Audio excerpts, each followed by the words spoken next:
영재학교 입시에서는 과연 어떤 문제로 당락이 결정될까요? 오늘은요, 바로 그 비밀을 살짝 엿볼 수 있는 문제를 하나 가져왔습니다. 2026학년도 한국과학영재학교 KSA 2차 시험에 나왔던 아주 흥미로운 수학 문제, 지금부터 같이 한번 파헤쳐 보겠습니다. 자, 바로 이 문제입니다. 오늘 우리가 정복해야 할 대상이죠. 딱 보면 낯선 용어들 때문에 좀 복잡해 보이죠? 괜찮습니다. 걱정하지 마세요. 마치 새로운 게임의 규칙을 하나씩 배워나가는 것처럼 접근하면 이 문제의 진짜 재미를 느끼실 수 있을 거예요.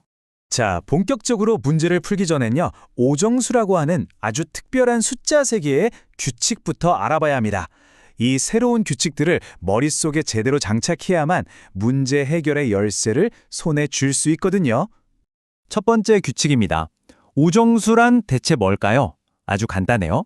우리가 잘 아는 정수, m과 n, 그리고 루트 5, 이 세 가지 재료를 가지고 m 더하기 n 루트 5라는 형태로 만들 수 있는 모든 수를 오정수라고 부르자, 이렇게 약속하는 겁니다. 약수라는 개념도 우리가 이미 알던 거랑 똑같습니다.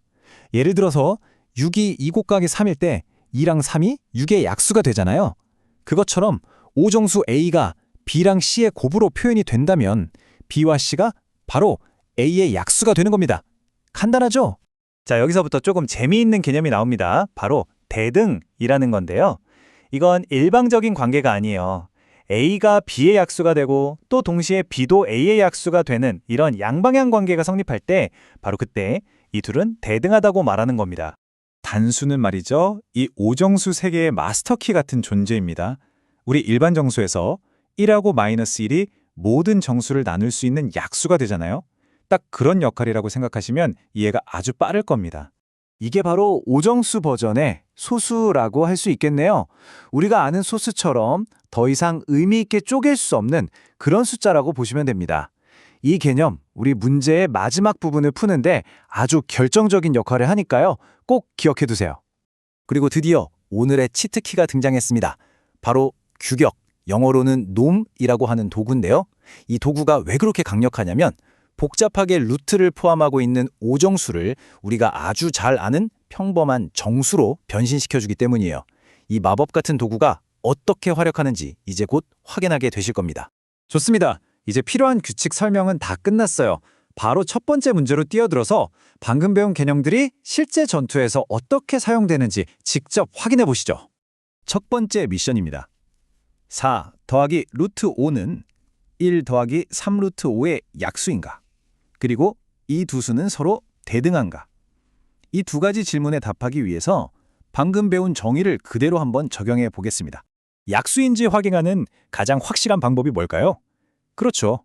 그냥 나눠보는 겁니다.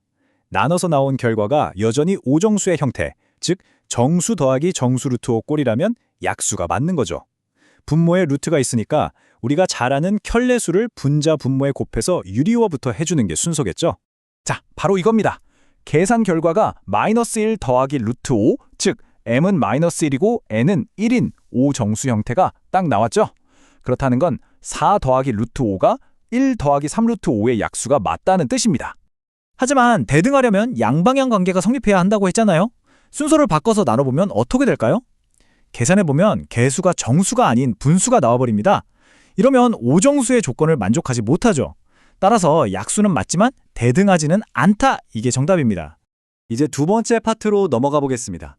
여기서는 우리가 앞에서 소개했던 그 강력한 도구, 규격을 직접 한번 써볼 거예요. 그리고 그 계산 과정에서 이 숫자 세계를 지배하는 아주 중요한 법칙 하나를 발견하게 될 겁니다. 우선 앞에서 다뤘던 오정수 3개의 규격을 각각 계산해 볼까요? 공식은 간단했죠? m제곱 빼기 5n제곱. 자, 그대로 대입해서 값을 한번 구해봅시다. 자, 계산 결과 나온 이 숫자들 좀 보세요. 마이너스 4, 11, 그리고 마이너스 44. 혹시 뭔가 규칙이 보이시나요? 맞습니다. 마이너스 4랑 11을 곱하니까 정확하게 마이너스 44가 나오네요. 이게 과연 우연일까요? 정답은 우연이 아니답니다. 여기서 아주 중요한 성질이 발견되죠. 바로 곱의 규격은 규격의 곱과 같다는 겁니다. 즉, NAB는 NA 곱하기 MB와 같다는 거죠. 이것이 바로 우리가 규격이라는 도구를 사용하는 가장 핵심적인 이유입니다. 이제 빠르게 세 번째 문제로 넘어가 볼게요. 이번 미션은 단수라고 불리는 특별한 오정수들을 직접 찾아보는 겁니다. 단수의 규격은 반드시 1 또는 마이너스 1이어야 한다고 했죠. 그렇다면 우리는 m제곱 빼기 5n제곱이 플러스 마이너스 1이 되는 음이 아닌 정수 m, n 순서쌍을 찾기만 하면 끝나는 겁니다. 몇 가지 간단한 값을 넣어보면 이렇게 금방 찾을 수 있습니다. 자, 드디어 마지막 관문입니다. 지금까지 우리가 배운 모든 것을 총동원해서 최종 결론을 내릴 시간이 왔습니다. 마지막 도전 과제는 바로 이것입니다. 14 더하기 5 루트 5. 이 오정수가 과연 오소수인지 아닌지 판별하는 겁니다. 자, 이렇게 오정수의 성질을 묻는 문제를 만나면 우리가 가장 먼저 해야 할 일이 뭐라고 했죠? 맞습니다. 일단 규격부터 계산하고 보는 겁니다. n 14 더하기 5 루트 5를 계산해 보면 14의 제곱 빼기 5 곱하기 5의 제곱이니까 196 빼기 125. 결과는 71이 나오네요. 그리고 바로 이 숫자 71이 소수라는 사실. 이것이야말로 이 문제의 모든 것을 결정짓는 정말 결정적인 단서가 됩니다. 자, 논리적으로 한번 따라와 보세요. 만약 이 오정수를 A와 B 두 오정수의 곱으로 쪼갤 수 있다고 가정해 봅시다. 그러면 NA 곱하기 NB는 71이 되어야 하죠. 그런데 71은 소수라서 정수로는 오직 1 곱하기 71 혹은 마이너스 1 곱하기 마이너스 71 이런 식으로밖에 못 쪼개요. 이게 뭘 의미할까요?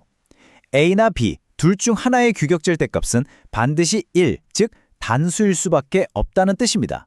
다시 말해 단수가 아닌 약수로는 더 이상 쪼갤 수가 없다는 것. 이게 바로 뭐였죠? 그렇죠. 오소수의 정의였습니다. 따라서 14 더하기 5 루트 5는 오소수가 맞습니다.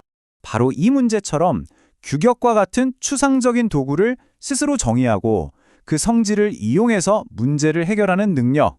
이걸 바로 영재학교 시험에서 평가하는 겁니다. 영재학교 과학고 합격수학과 함께 꾸준히 훈련한다면 여러분도 합격에 한 발짝 더 가까워질 수 있을 겁니다.